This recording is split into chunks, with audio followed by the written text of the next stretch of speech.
Pantheon means all the gods, which is already a little weird. There are many gods, and they change based upon which versions of the myths you're studying.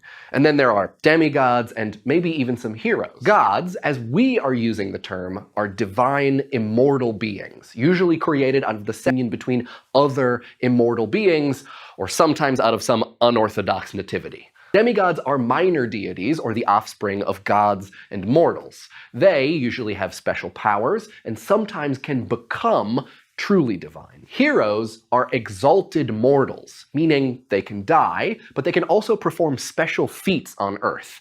Sometimes they're the offspring of a god and a human, sometimes they're just lucky. You know, like pop stars. The Titans were led by Cronus, who overthrew Uranus.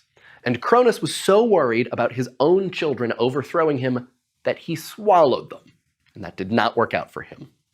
Whoops. Then, like father like son, Zeus, son of Cronus and Rhea, decided to overthrow his father. He and his siblings defeated the Titans and became the first Olympians. Roll call. Hestia, the first child of Cronus and Rhea, became the goddess of the hearth and home.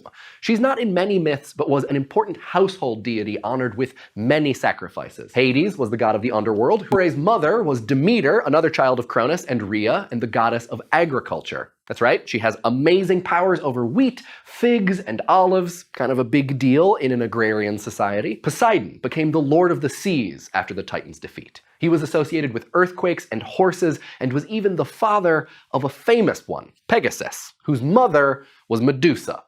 Snake hair lady plus water king horse lover equals magic stallion, so yeah, that checks out. God DNA is weird. Zeus was the last of the Olympians born to Cronus and Rhea, and became the most important. He's the sky god, controlling storms and wielding a thunderbolt, which I think it's pretty fair to say is a boss thing to wield. Which makes sense, because he's also the patriarch of the Olympians, despite being the youngest. He was the leader of the revolt over the Titans, plus he was the baby daddy of so many gods and mortals, so he gets to wave his bolt around and tell everyone what to do, I guess. Zeus was the father of the next generation of Olympians. According to one version of Athena's birth, Zeus had a terrible headache and asked his son Hephaestus to help cure it. Since this is pre-Motrin, Hephaestus literally cracked open Zeus's skull, and out popped Athena, a goddess of wisdom, war, and the arts, especially spinning and weaving. She was wearing a full suit of armor, and Athena created the olive tree, so she's the patroness of Athens, and why we now have tapenade. Incidentally, this is also why Hephaestus is not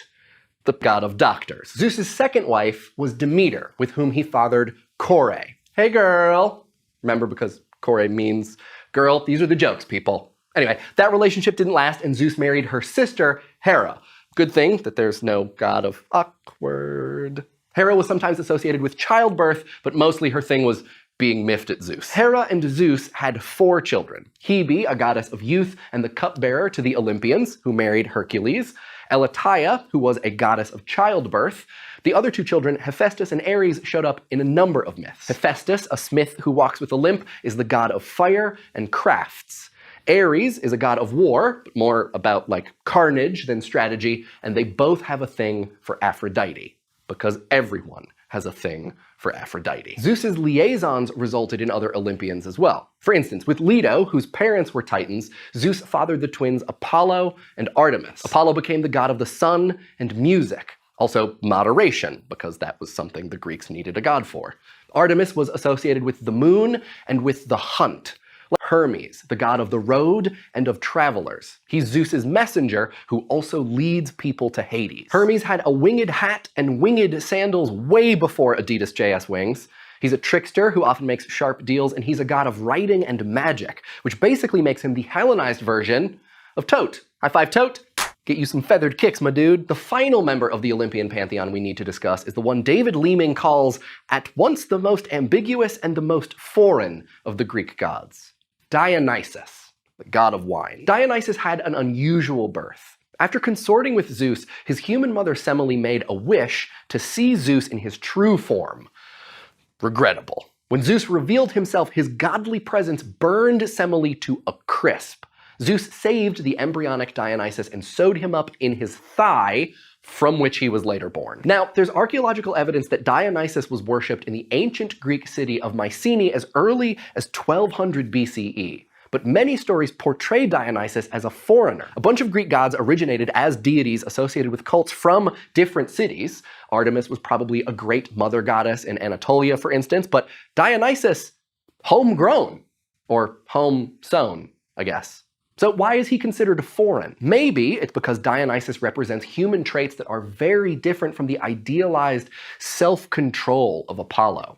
Dionysus is called the god of wine, but he's more a god of abandon or disinhibition. According to Thury and Divini, the Greeks experienced the power of Dionysus not as drunkenness, but as a kind of fervent inspiration, a religious experience in which the worshippers' instincts were liberated from the bondage of social custom. What does the Olympian pantheon tell us about the Greeks? According to David Leeming, it suggests how they understood themselves and their society. More than any other pantheon, the Greek hierarchy of gods and goddesses is modeled on human families. The official Olympian gods, the family of Mount Olympus, headed by Zeus, is simply the most powerful of Greek families. Like other members of the rich and powerful classes, the Olympian family is marred by instances of immorality, arrogance, and stubbornness. They were not to be trusted, and they could not be counted on for mercy. They were an exaggerated version of what a human family might become if endowed with infinite power. They were a mirror of human nature itself. And it's a good thing, too. Mirrors are the only way you can even look at Medusa.